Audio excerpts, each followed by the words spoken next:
So something that you talked about was connection. A lot of times we hear connection before correction, but can you explain what that actually looks like in real life when, your teen has just slammed the door or snapped at you?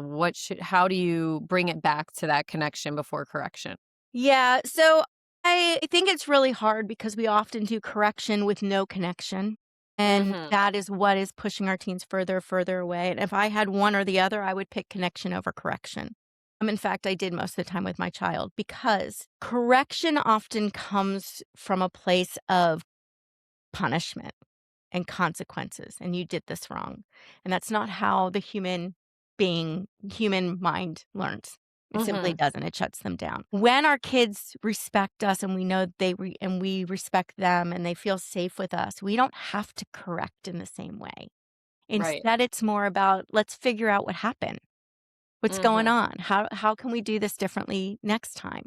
So we depend on correction and punishment when there's a lack of connection. Right. And Yeah. that creates more disconnection. So connection is more about taking a deep breath again. I say this a lot, but Mhm. understanding there's a reason why your teen is acting out that way. And it has very likely has little to do with you. It may be Mhm. dealing with how you just made them feel in the moment, but it Mhm. has more about how they're feeling, just as we're reacting to how they're making us feel, not their intention. Disrespect. You just disrespected me. No, they didn't intend to do that. You felt disrespected. They were Right. protecting themselves because they felt disrespected, right? So when we step back and go, there's more to this. This is not a emergency. This is an emotion. Emotions are fine. We need to understand emotions are absolutely okay. We need to have space for emotions. It's part of who we are as humans, right? So we do this and I have a mantra of what kids need to hear from us every day. I see you, I get you, I got you. I see you is I see who you are in all your imperfections, and that's okay. I don't need you to pretend to be someone else. I see that you're trying and struggling. I see that you're frustrated. I see that you're angry. I see you. No judgment. I see you. Mhm. Most kids do not feel seen. They don't.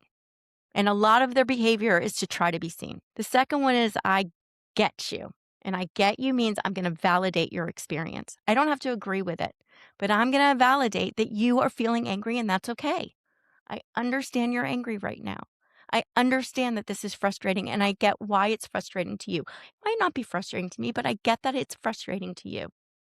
When we validate them, that not only makes them feel seen, it makes them feel understood and accepted and appreciated and valued. That's huge. Mhm. And then I got you. Because one thing that teens are afraid of is that we will not have their back if they're not perfect. And we tell them that a lot.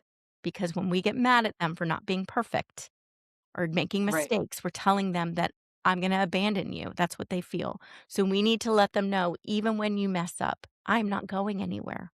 I have your back as a person. I always have your back. I see you, I get you, I got you.